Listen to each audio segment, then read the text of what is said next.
15, 16 اور 17 محرم الحرام کا ایک ایسا عمل شیئر کروں گی، ایک ایسا ذکر پاک شیئر کروں گی جس کی برکت سے انشاءاللہ بفضل خدا اللہ تبارک و تعالی آپ کو تمام پریشانیوں مشکلات سے نکال باہر کرے گا۔ جتنی مرضی مشکل ہو، پریشانی ہو، مشکلات کا سامنا کرنا پڑ رہا ہو، یا کوئی سفر میں مسئلہ ہو، یا بیرونی ملک جانے میں کوئی مسئلہ ہو، یا اولاد کا کاروبار کا کوئی مسئلہ ہو، یا گھر میں کوئی پریشانی ہو، جتنی بڑی مرضی مشکل ہو، پریشانی ہو، انشاءاللہ بفضل خدا ان دنوں کی بدولت، ان دنوں کے صدقے انشاءاللہ رب تعالیٰ آپ کی تمام مصیبتوں، پریشانیوں، الجھنوں، رکاوٹوں کو ضرور ختم کرے گا۔ اس کے علاوہ جو لوگ پریشان ہیں، تنگ دست ہیں، غربت کا شکار ہیں، بھوکے اور پیاسے ہیں، ان کے گھر میں بہت زیادہ غربت ہے، پریشانیوں کا عالم ہے، تو ان تمام مسائل کو حل کرنے کے لیے محمد صلی اللہ علیہ وسلم کے وسیلے، آل محمد صلی اللہ علیہ وسلم کے وسیلے رب تعالیٰ آپ کی تمام مشکلات کو ضرور آسانیوں میں بدلے گا، کیونکہ 15، 16 اور 17 محرم الحرام کی تاریخیں واقع کربلا کے بعد انتہائی دکھی اور تکلیف دہ ایام کی یاد دلاتی ہیں، کیونکہ ان دنوں میں اہل بیت اطہر علیہ الصلوۃ والسلام کا قافلہ کوفہ کے قید خانے میں اسیر تھا، اور پھر انہیں شام دمشق کے طویل اور کٹھن مشکل سفر کے لیے روانہ کیا گیا۔ 15، 16 اور 17 محرم الحرام کے دوران آل رسول صلی اللہ علیہ وسلم کی مستورات، بچوں اور بیمار امام زین العابدین علیہ الصلوۃ والسلام کو کوفہ کے ایک طریق قید خانے میں سخت مصائب اور بھوک و پیاس کا سامنا کرنا پڑا۔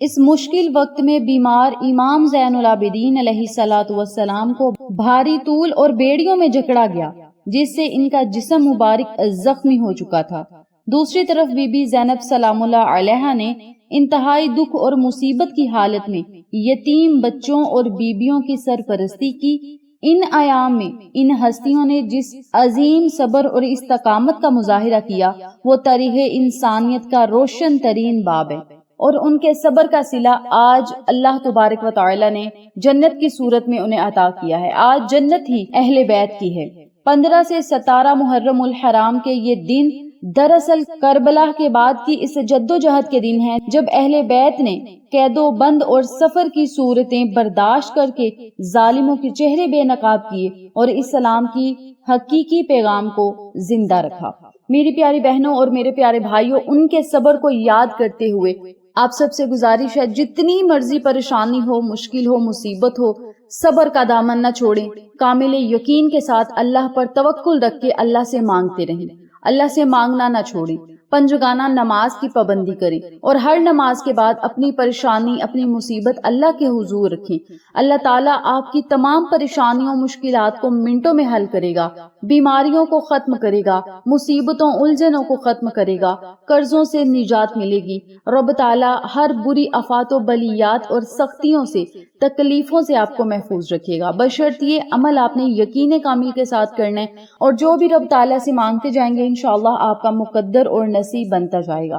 میری پیاری بہنوں اور میرے پیارے بھائیوں، آج بدھ، جمعرات اور جمعۃ المبارک کے مقدس دن بھی ہیں۔ 15، 16 اور 17 محرم الحرام کے بابرکت دن ایک ساتھ آ گئے ہیں۔ آپ سب سے گزارش ہے، ان بابرکت دنوں میں جو عمل بتاؤں گی، جو ذکر پاک بتاؤں گی، جس طریقے سے بتاؤں گی اسی طریقے سے کریں، اللہ سے دعا کریں، مشکلات کو حل ہوتا خود اپنی آنکھوں سے دیکھیں۔ میری پیاری بہنوں اور میرے پیارے بھائیوں، آج بدھ کا دن ہے۔ نماز عصر سے پہلے یا نماز مغرب کے بعد یا نماز عشاء ادا کرنے کے بعد 2 رکعت نفل صلاۃ الحاجت کی نیت سے ادا کرنے ہیں۔ نفل اس ترتیب سے ادا کرنے ہیں: سورۃ فاتحہ کے بعد 3 مرتبہ سورۃ اخلاص پڑھنی ہے،